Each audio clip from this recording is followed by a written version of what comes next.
안녕하세요. 연세아이봄 최민혜입니다. 남성 난임을 유발하는 대표적 유전 질환에는 클라인펠터 증후군이 있습니다. 클라인펠터 증후군은 약 500에서 1000명의 남아 중 1명에서 발생합니다.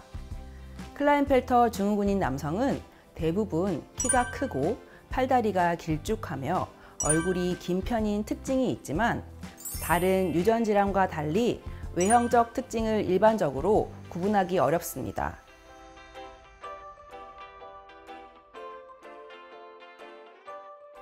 그래서 약 50%의 환자는 질환을 모르는 채 살아가다가 성인 시기에 난임을 겪고 나서야 알게 되기도 합니다.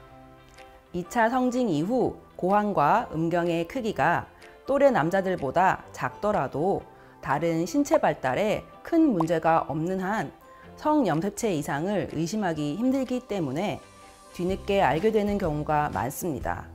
건강한 남아의 성염색체는 XY 염색체로 이루어지는데 클라인펠터 증후군은 X염색체가 추가로 하나 더 존재해 XXY 형태의 성염색체를 갖게 됩니다. X의 수가 많을수록 심각한 장애를 동반하고 고환이 비어 있거나 전립선이 생기지 않아 난임을 유발합니다.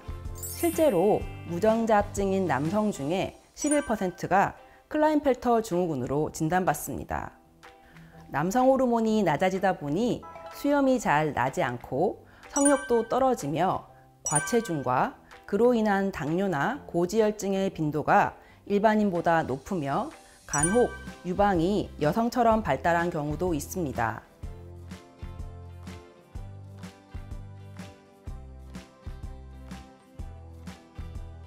클라인펠터 증후군의 치료는 남성 호르몬 저하증 치료와 난임 치료로 나뉩니다.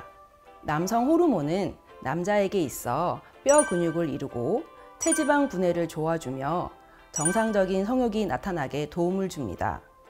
그런데 클라인펠터 증후군은 남성 호르몬의 수치가 저하를 보이는 경우가 많아 호르몬 치료를 하게 됩니다.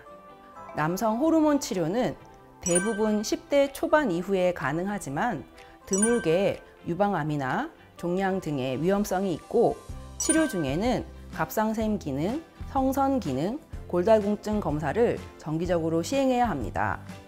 남성 호르몬을 너무 일찍 주입하면 고환에 있는 생식세포 자체가 완전히 억제되거나 없어질 수 있어 임신을 준비한다면 출산 후에 또는 고환에 정자가 없어서 임신이 불가능하다고 판명이 되었을 때 호르몬 보충을 진행하기도 합니다.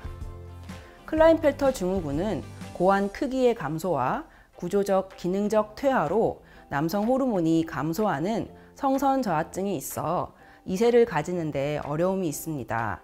하지만 최근 10년 동안에는 현미경적 고환 조직 퇴치 수술을 통한 정자 획득 기술과 체외 수정 기술의 발전으로 클라인펠터 증후군으로 진단된 부부에서 성공적인 출산 사례들이 증가하고 있습니다.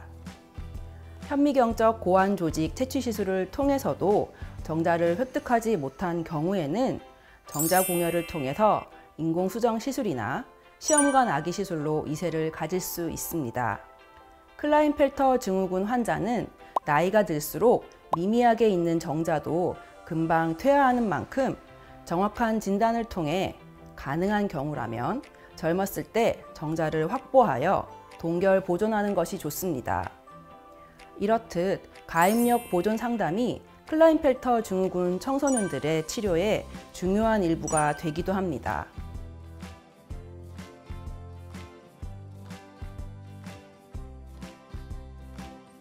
정자를 생산하는 남성으로부터 정자세포를 채취하여 보존하는 경우 생물학적으로도 자녀의 아버지가 될 수 있는 기회가 되기 때문입니다.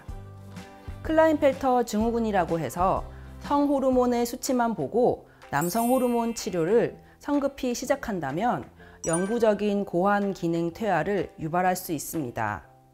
유전 질환이라 빠른 진단과 관리도 중요하지만 성인기까지 남성성을 유지하고 향후 임신까지 고려해야 하기 때문에 클라인펠터 증후군의 임상적 특징이 의심된다면 전문 소아과, 내분비내과를 방문하여 진료받으시길 권해드리고 이후 임신 계획을 위해 비뇨기과와도 상의가 필요합니다.